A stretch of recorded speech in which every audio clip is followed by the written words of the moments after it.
Hello, my friends, and welcome back to English Unleashed.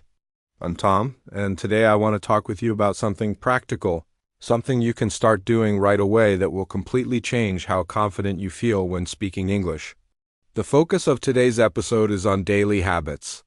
Now, maybe you've heard this phrase before, habits build success. But have you really thought about how habits can build your English fluency? Many learners think English is only about studying hard, memorizing long lists of words, or sitting for hours with grammar books. And sure, those things can help in certain ways. But the truth is, the learners who improve the fastest are the ones who create small, powerful habits that keep them moving forward every single day. So let's break this down. Why habits? Why not just motivation? Motivation is great. You probably feel motivated when you watch a movie in English or when you listen to a good song and understand the lyrics. That motivation gives you energy. But the problem is, motivation doesn't last, it comes and goes. Some days you feel inspired, other days you feel lazy or busy or tired. If you depend only on motivation, you will stop practicing on those lazy days. And when you stop practicing, your progress slows down. Habits, on the other hand, don't depend on your mood. Think about brushing your teeth. You don't ask yourself every night, am I motivated to brush my teeth? No, you just do it automatically. It's a routine. The same can happen with English. If you build small habits, you won't have to fight with yourself every day. You'll just do them naturally, and these small actions will add up to something very big. Let me give you an example.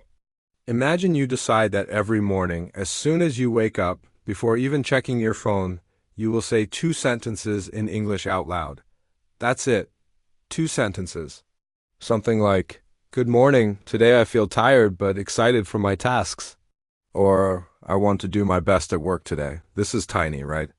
Less than 30 seconds. But the effect is huge because you are already starting your day with spoken English.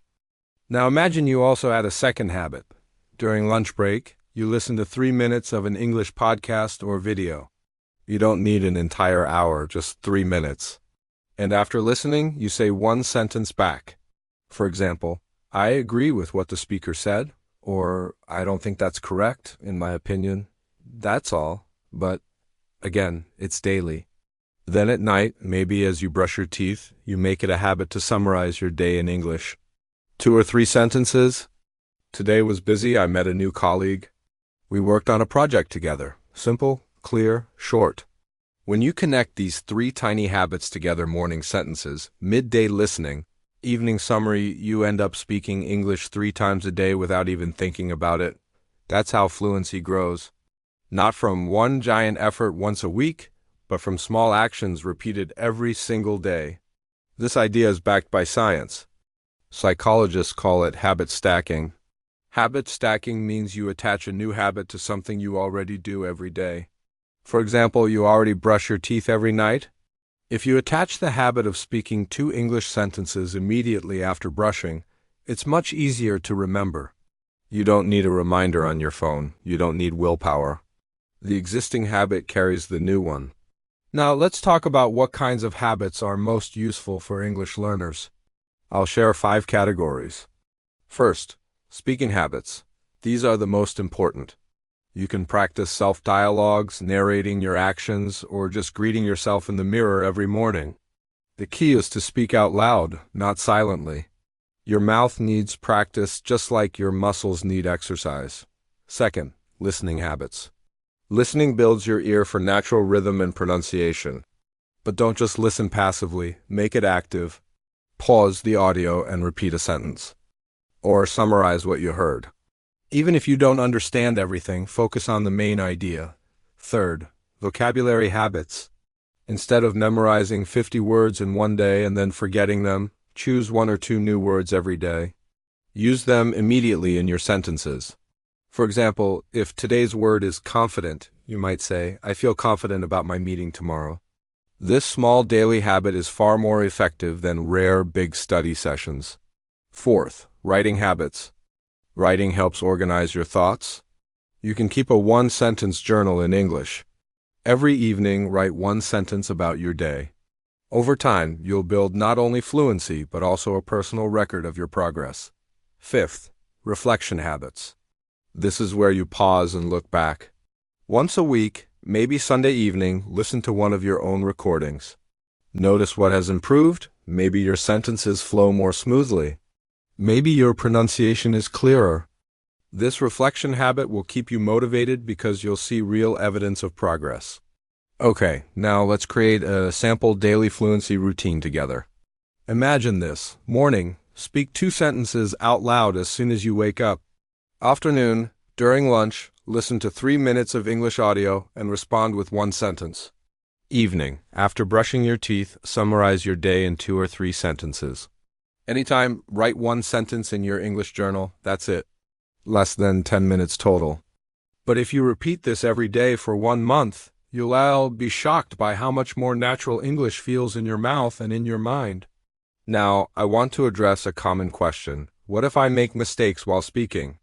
My answer is, that's wonderful. Mistakes are proof that you are actually practicing. No mistakes means no progress, because it means you're not pushing yourself. Think of mistakes as stepping stones across a river. Each mistake takes you 1 step closer to the other side. Another question learners often ask is, how long will it take to become fluent? The truth is, fluency is not a finish line. It's not a certificate, it's a process. You become more fluent every time you speak, every time you listen, every time you practice your habits. Instead of asking, how long? Ask yourself, what habits can I build today? Let me share a short story. One of my students, Maria from Brazil, used to feel nervous every time she tried to speak English. She believed she needed big study sessions, but her schedule was too busy. So she created a simple habit. Every morning she talked to her dog in English for 1 minute. That's all. Over time, this 1-minute habit grew into longer conversations. And within 6 months, she was confidently leading work meetings in English. That's the power of habits. So my challenge to you today is simple. Choose just 1 small habit and start it today. Maybe it's narrating your breakfast routine. Maybe it's listening to a short podcast on your commute. Maybe it's writing 1 sentence at night. Don't wait for the perfect plan. Don't wait for motivation. Start with something small and repeat it. That's the secret. Remember, fluency is not about giant leaps. It's about daily steps. Small steps, repeated consistently, become unstoppable progress. So let's finish with this thought. Every time you speak English, no matter how short, you are training your fluency muscle. Habits make sure that training happens automatically. And once it becomes automatic, fluency is no longer a dream. It's your daily reality. Thank you for joining me today on English Unleashed. I'm Tom, and I encourage you to create your own fluency habits starting now. Until next time, keep speaking, keep listening, and keep building those small habits that lead to big results.